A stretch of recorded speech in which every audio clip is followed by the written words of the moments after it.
Kamusta mga ate, kuya, beshi? Si Chari po ito mula sa The Sun, Moon, Stars, PH Tarot. Ipapaalam ko lang po na ito po ay isang general read o pangkahalatang pagbabasa at maaring hindi lahat ay magtugma sa inyong sitwasyon. I-check din nyo ang inyong Moon, Rising at Venus sign. Baka doon mas tumugma ang read para sa inyo. At kung ang mensahe ay tama sa inyo, paki-like lang po at mag-subscribe kung hindi pa ninyo ito ginagawa. Okay, mag-umpisa na po tayo. Hello po mga ate, kuya, beshis. Kamusta na po kayo? Dito ulit ako si Chari para gumawa ng another reading, and this is for the sign of Cancer, Sun, Moon, Rising, and Venus. And of course, welcome po yung mga cross-watchers natin at yung mga bago po natin viewers for Cancer. Okay, ngayon tignan natin kung ano yung mensahe na mapipick natin para sa'yo, Cancer. Tapos mamaya, kukunin ko din yung energy or mensahe para sa iyong person.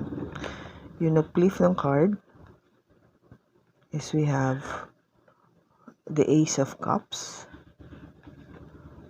Justice, the High Priestess,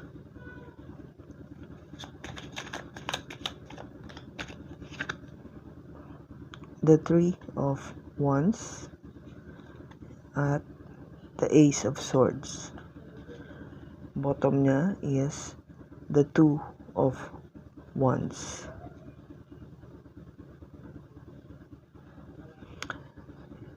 Okay, Cancer. Yung energy mo o yung mensahe para sa iyo ngayon is the Two of Wands. Hindi ka, you are asked, no? You're asked dito. Parang may tanong na, ano bang plano? Anong balak mo? Anong gusto mong gawin? Saan ka pupunta? Anong direksyon yung gusto mong puntahan? Kasi ito yung mensahe o energy na tinatanong sa'yo na kailangan mo magdesisyon. Ano yung desisyon na yon? Kasi may dalawang daan o may dalawang sabihin natin na options na binibigay sa iyo o dalawang pagkakataon o dalawang sagot, no? Ito yung parang hinaharap mo ngayon kung ano yung kukunin mo. Ito bang nasa kaliwa mo o ito nasa kanan? So yun yung kung gabae pinag-iisipan mo ngayon. Ito yung Queen of Wands na baka ikaw ay dealing with a fire sign, Aries, Leo, or Sagittarius. So, Cancer, or meron siya nito sa kanyang chart. So, ang pinag-iisipan mo is somebody na talagang attracted ka. Somebody na talagang yung nagustuhan mo sa person na to is really not just physical, but something na nakita mo sa kanya na yung mga qualities na na-admire mo. You really admire on this person. Now, with the Nine of Swords, dahil nga sa sobrang yung attraction mo rito sa person na to, hindi ka kung gaba, it kept you awake, no? Tuwing gabi. Kung gaba parang lagi kang gising o hindi ka kaagad nakakatulog kasi madalas mo siya iniisip with the Nine of Swords. And somehow, yung pag-iisip na yon may kasamang pag-aalala. Okay? Kasi maybe you have these feelings, no? May feelings ka sa kanya na hindi mo masabi. Kaya you're being asked, ano ba? Maybe this is a question of tutuloy ko ba yung pagsasabi sa kanya o hindi? Or do sa sinabi niya sa akin, ano sasagot ko? Oo ba o hindi? No? Take it as it resonates, Cancer. But the thing is, ito yung kung ba yung initial energy mo na hinaharap mo na I need to do or I need to make a decision. Now, yung decision involves new love with the Ace of Cups. Bagong pag-ibig, bagong pagkakakilala dito sa person na to o pag-asa na ma-involve ka ulit sa isang magandang relationship.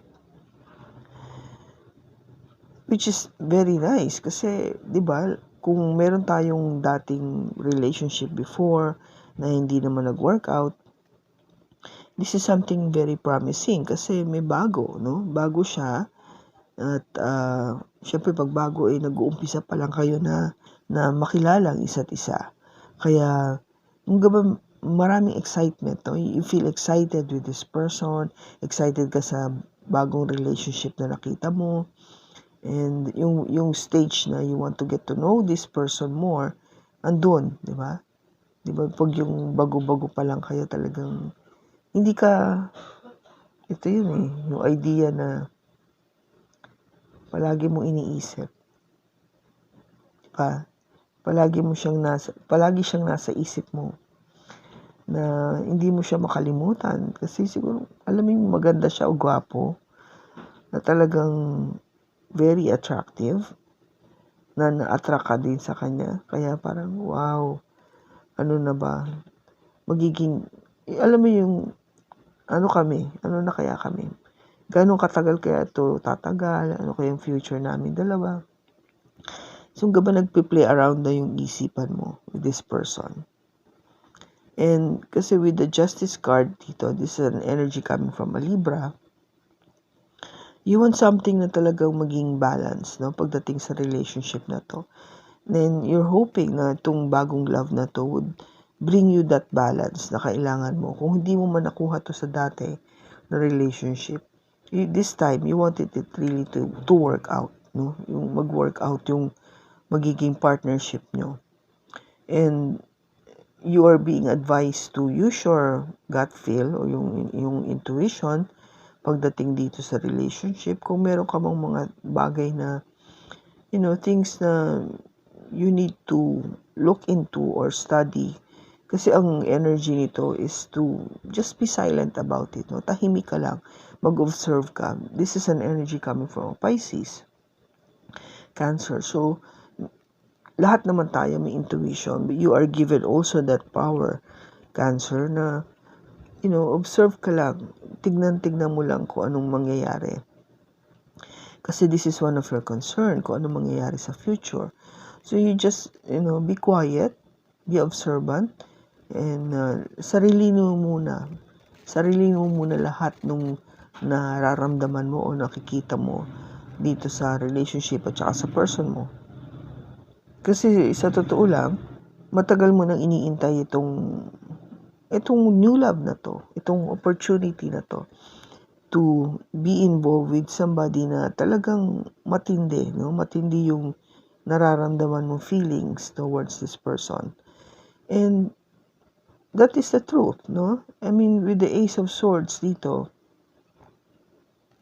that's the damn truth. Yun ang katotohanan, no? You've been waiting for a long time for this person to come into your life. Kaya kung parang pakiramdam mo maingat ka dito. You don't want to make any wrong move. Gusto mo tama, gusto mo yung tamang diskarte, tamang approach dito para talaga tumagal siya. Because you feel something special with this person.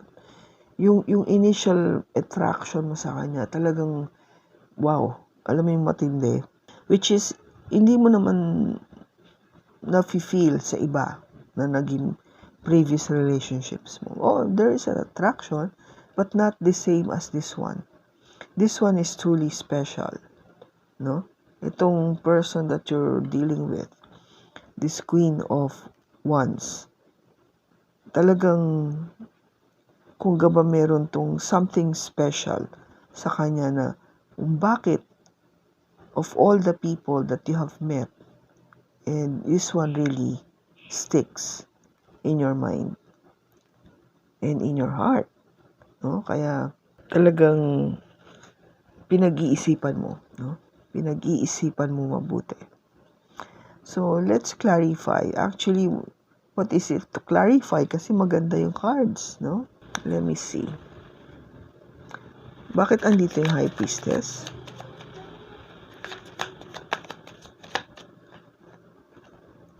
have the Death card, Scorpio energy, the Two of Swords, and the Ten of Wands. Bottom niya is the Two of Cups. Alam mo, Cancer, alam mo na this person, itong fire sign mo, ito na yung, alam mong the one, yung soulmate mo. Alam mo, kasi kaya nga, di ba sabi sa'yo, matindi yung pakiramdam mo dito sa person na to. Iba. Di ba? Iba siya.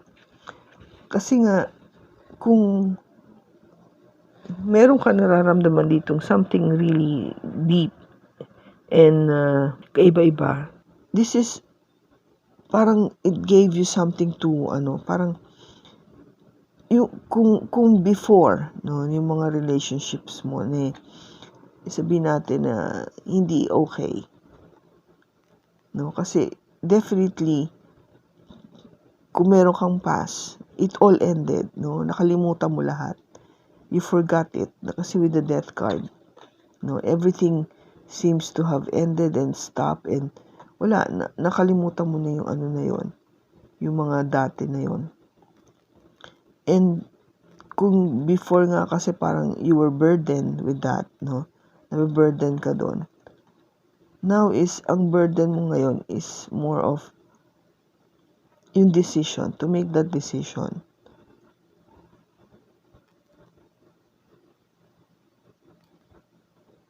Kasi sobrang yung impact nito sa iyo eh. That's why why is it that you are being stopped? Alam mo namang ito na, Ano yung nag-hold back sa iyo? Bakit andito yung Three of Swords or Three of Wands rather?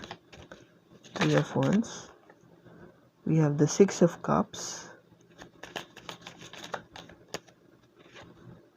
We have the Princess of Pentacles and the Hermit. Bottom niya is the Tower. Oh. Okay, so this is something na hindi mo kasi ine-expect na dadating sa buhay mo. Maybe you didn't realize na, wow, meron pala akong mamimit na ganitong klaseng tao. O sinasabi nga nila na somebody from your past, kasi dito yung Six of Cups. This might be somebody na akala mo na wala na. Yung hindi na, wala na. I mean, others, kung na-meet mo siya before, nung maliit ka pa, o maybe 5, 10 years ago, 15 years ago, during your high school or college days, na ngayon wala na, parang, hindi na kayo magkikita muli. But, hindi the universe has blessed you na magkita kayo muli. Kasi may purpose. Now, mabagal man, or it took time. Kasi nga ito yung Knight of Pentacles kasi, dito Princess of Pentacles. It took time for you to meet again. Kaya parang, ang tagal mo inintay na bumalik o magkita kayo muli nitong person na to. And you might be dealing with a Virgo. Kasi ito yung Hermit card. Yung matagal mo pinag-isipan ito o matagal ka nag-iisip about this person to come back. Kasi if this is somebody from your past, maybe you have thought o iniisip mo na, asa na kaya siya? Asa na kaya tong person na to? Ano na kaya nangyayari sa kanya? So you might have manifested this person unconsciously, na naisip mo siya na sana tinatanong mo ano na nangyari sa kanya, and somehow universe have heard you or God have heard you, kaya ito binalik siya sa iyo. So talagang hindi mo inaasahan na magkikita kayo muli o mamimit mo tong person na to. But andito yung Ace of Swords. Okay. Ang bottom niya is the Five of Swords.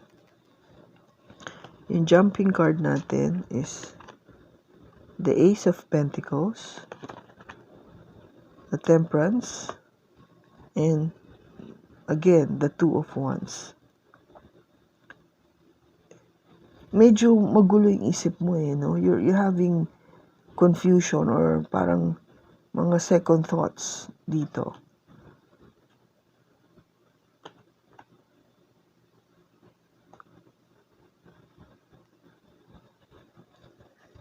Kung gawa parang with this new ace, no? You have 3 aces. Ace of Cups, Ace of Swords, and the Ace of Pentacles.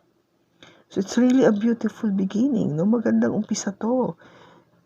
Yung umpisa na talagang umpisa sa pag-ibig, umpisa sa pagkakaroon ng magandang relationship in terms of communication and honesty and trust. At of course, magandang umpisa dahil you're given all the resources, no? Para maging solid yung foundation nyo. And with the energy of yung temperance natin, ito with all this new beginning, it will help you to balance, no? We have 2 cards all about balance and healing. Kaya kung meron ka mang dinaanan na pain before sa past, this is the time na you are given that opportunity na to heal and balance yourself. Kaya you need to make the right decision kung itutuloy ba to o hindi. You know, this person is the one. Kung ano man yung reason mo kung bakit parang hindi ka sure, I think you need really to go within, no? The energy ng Hermit, to go within and ask, bakit ko na-feel to? Why am I feeling this way? What is it that is stopping me to pursue tong relationship na to? Kasi so far, you're given all that opportunity to have a new beginning, panibagong pag-umpisa. Okay? So, tignan natin yung energy ng person mo, Cancer. We have the 7 of Swords, the Fool, the Moon,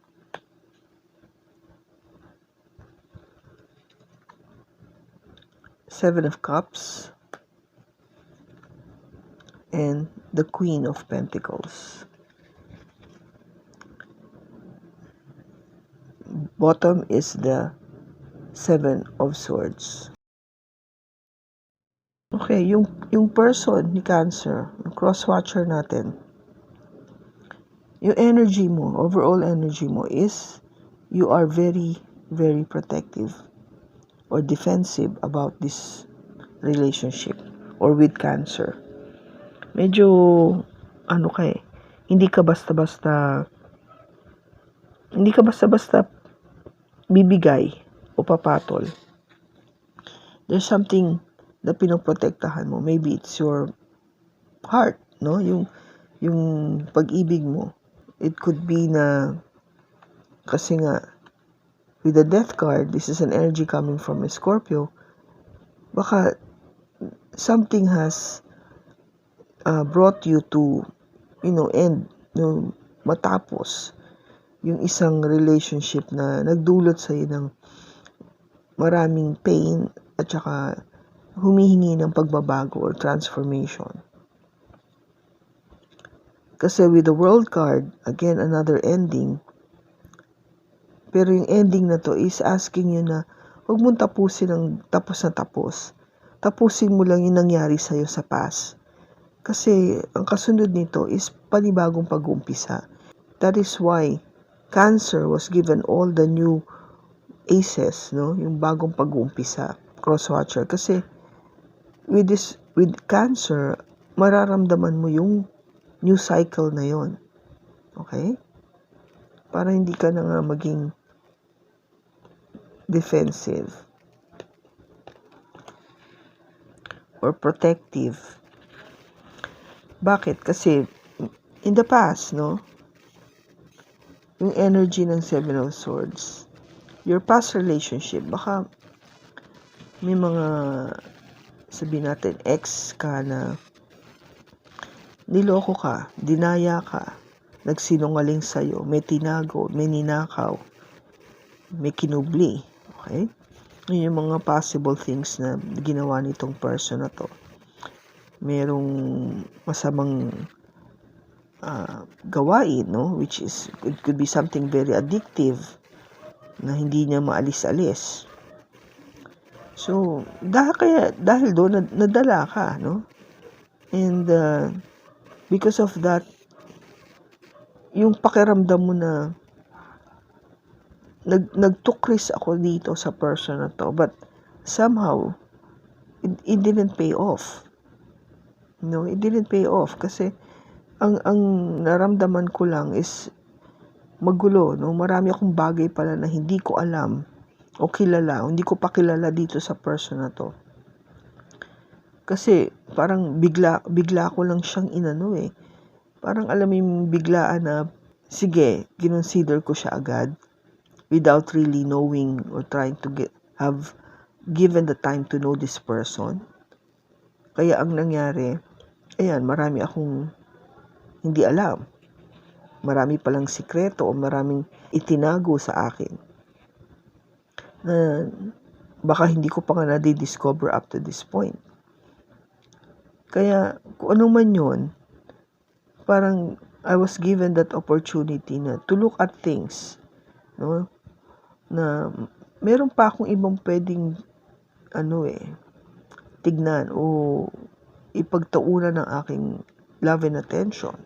Hindi lang itong person na to, no, yung ex ko. Surely, meron pa akong ibang love na dadating sa akin. And possible, it could be with an earth sign. Diba sabi ko, you might be working with a Virgo. This is the Queen of Pentacles. Energy coming from a Taurus, Virgo, or Capricorn. So, itong energy na to na binibigay ni Queen of Pentacles is somebody na talagang stable, na you will feel so secure with this person. Grounded, very practical, hardworking. No, yung energy niya is maganda. Maganda yung kanyang binibigay na enerhiya. So maybe this is the one that you are, hoping to meet sa future kasi nga you're given the options na pumili ka kasi itong isa mo, wala, palpak, sinungaling, manluloko, manggagancho, two-timer, may iba, may 1, 2, 3, 4, 5, ganyan. Ganun siya. O may pagka-addict. So, alam mo yun, kaya ito na. Ito yung pinapangarap mo. So, let us see. Ba't nandito yung 7 of Cups?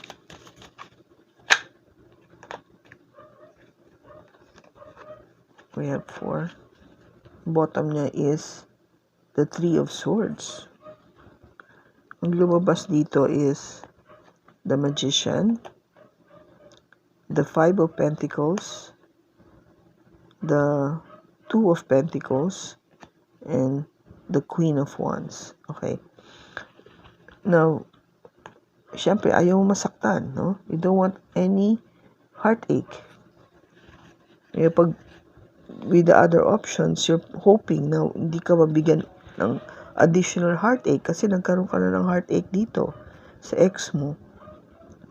And hoping na pagpili mo this time, you will do the right thing o mapili mo na yung tama. Kasi binigyan ka na ng, alam mo yung lesson learned, you were given that tools para to be more wiser this time sa pagpili mo, and you won't feel na you were parang ignored o abandoned o niloko o iniwan ka lang dyan sa ere, and you will be making the right choice eventually with the person that you're truly attracted to, no? With the Queen of Wands. So talagang yun yung gusto mong choice na magawa, na sana talagang this time ito na yung tamang tao para sa akin.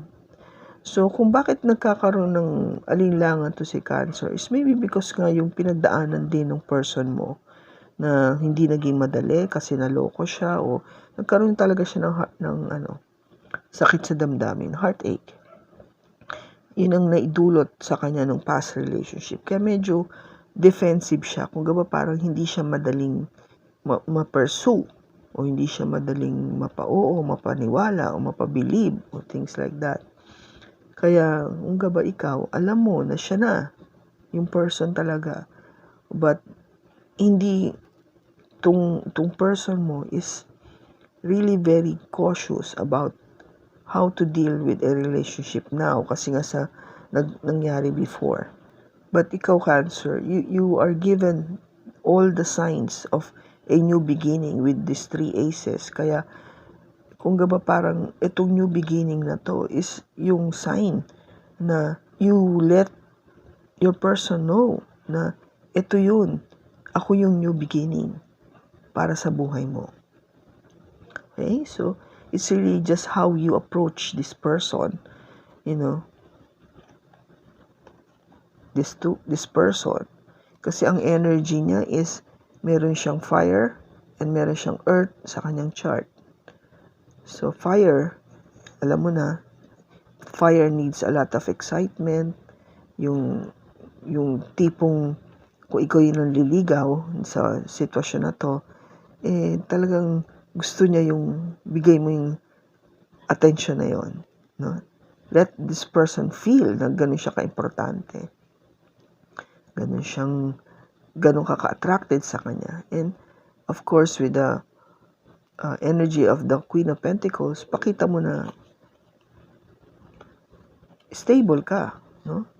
That you are somebody na talagang pwede niyang pagkatiwalaan pagdating sa mga bagay-bagay na pang-practical na sitwasyon. Okay? So, tingnan natin kung ano pa yung messages na ibibigay sa'yo. We already have 3. We have romance. Lavish the one you love with personal attention and affection. O, diba? Sabi ko sa'yo, yung pagka-Queen of Wands niya. New love. Oh, yes. Embrace an opportunity for love in your work, prospects, or for spiritual growth. New love. Action speaks loudly. Express your love through actions. Yeah, diba? The Queen of Wands is action. Ipakita mo. Huwag kang matameme. Kung if trying to decide kung anong gagawin, ipakita mo. Kasi itong dalawang queen na to, ang gusto nito may nakikita, may nangyayari. Okay? Hindi lang puro salita. Gusto niya merong nangyayari. So, yun yung sagot sa'yo kung paanong diskarte gagawin dito. Okay? I hope Cancer, nakatulong ito sa'yo. Maraming salamat sa pagsama mo sa akin sa pagbasa na to. Sa susunod po muli, ingat ka and God bless.